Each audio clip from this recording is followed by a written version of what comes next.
Hubble accepted there could be elective clarifications for the red shift and was reluctant to reason that it unequivocally showed universes were extending.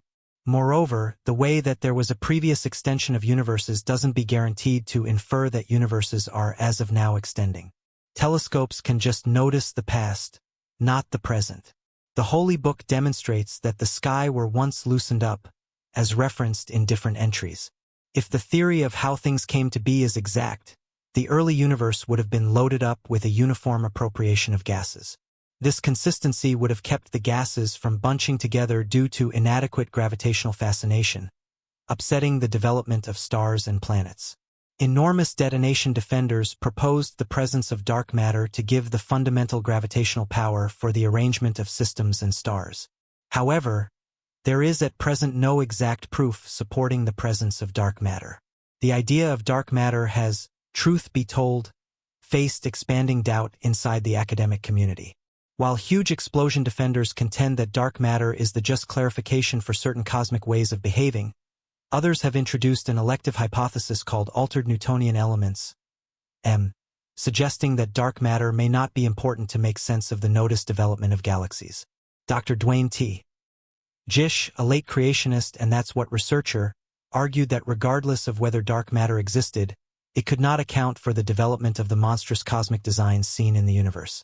He additionally underscored that while gravity can keep everything under control, it can't make sense of the beginning of that request, which recommends the involvement of an astute power. Some cosmologists who stick to evolutionary standards suggest that trillions of stars impacted with one another, leaving enduring stars to sink into exact circles. However, this theory is hazardous because it would leave behind a critical measure of gas mists and residue in space, which isn't observed. The ongoing level of gas and residue buildup in space does not line up with the size of star crashes expected for this hypothesis. Assuming that is more sensible, stars pass on and rot into gas mists and dust instead of gas mists and residue advancing into stars as proposed by developmental space experts.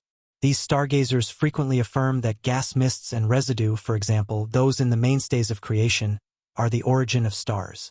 In spite of this claim being theoretical and lacking substantial proof, in a charming endeavor to decipher the Webb's observations, a researcher proposed a cross-breed model blending parts of the drained light model with a cosmological model based on advancing coupling constants. This new model suggests a more extended time span for universe development, taking into account the advancement of all-around developed early universes. However, further examination is needed to determine if this model can sufficiently make sense of all cosmological observations. This methodology of combining models to make sense of new observations isn't uncommon in science, as proven by Albert Einstein's work on the dual nature of light and the assessment of the universe's age based on the ages of stars in globular groups. The errors among observations and the standard cosmological model have led to the proposition of another model suggesting a longer universe age. While this new model holds promise, more research is needed to check its validity and its ability to make sense of all cosmological observations. It's worth noticing that James Webb's acute sight, as of late, revealed two of the most distant galaxies ever noticed, supporting the basic idea of world development in the theory of how things came to be.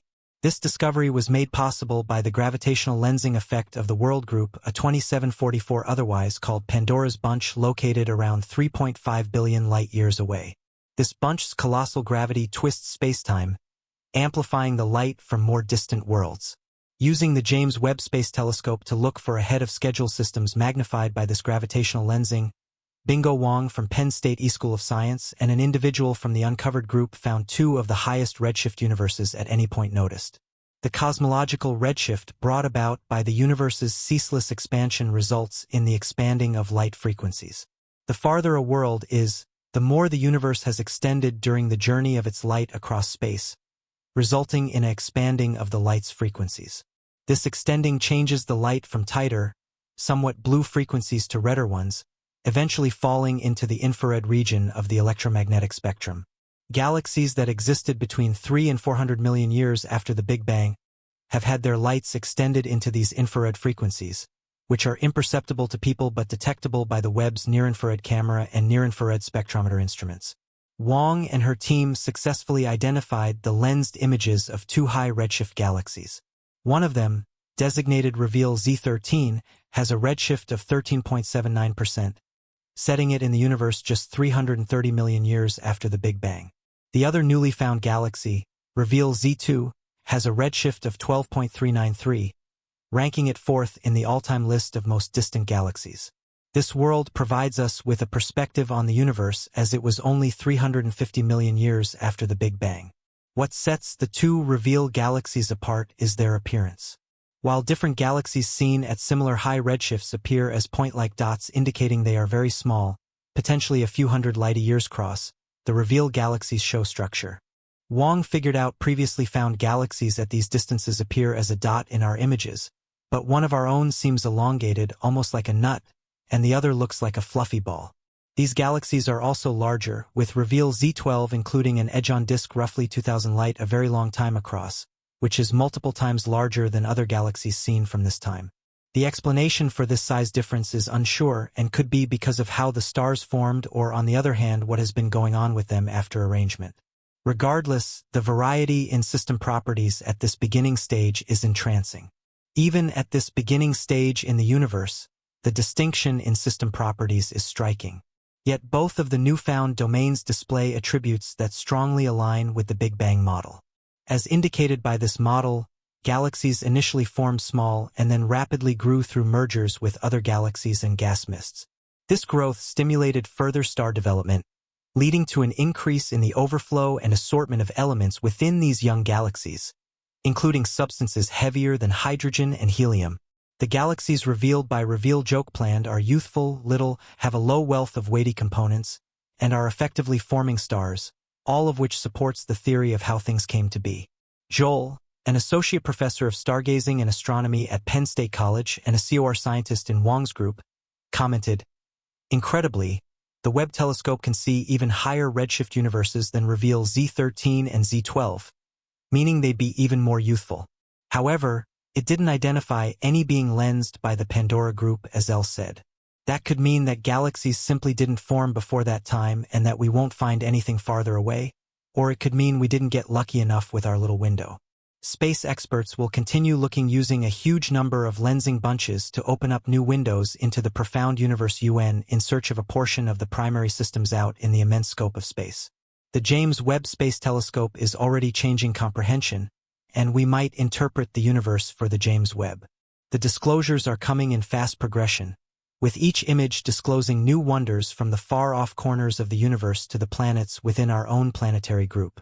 Our most memorable impression came a year ago. The pictures were nothing short of amazing. The Kina Cloudstones Quintet and the staggering profound field picture revealing thousands of galaxies stretching across the vast horizon. But perhaps the most astonishing discovery from James Webb is the discovery of ancient full-fledged galaxies that challenge our current understanding of vast evolution. These universe breakers, as researchers have named them, seem to originate before the actual universe, presenting a significant mystery that challenges our fundamental hypotheses of the universe. Could these discoveries from James Webb signal an emergency for the theory of prehistoric cosmic detonation and modern cosmology as far as we know?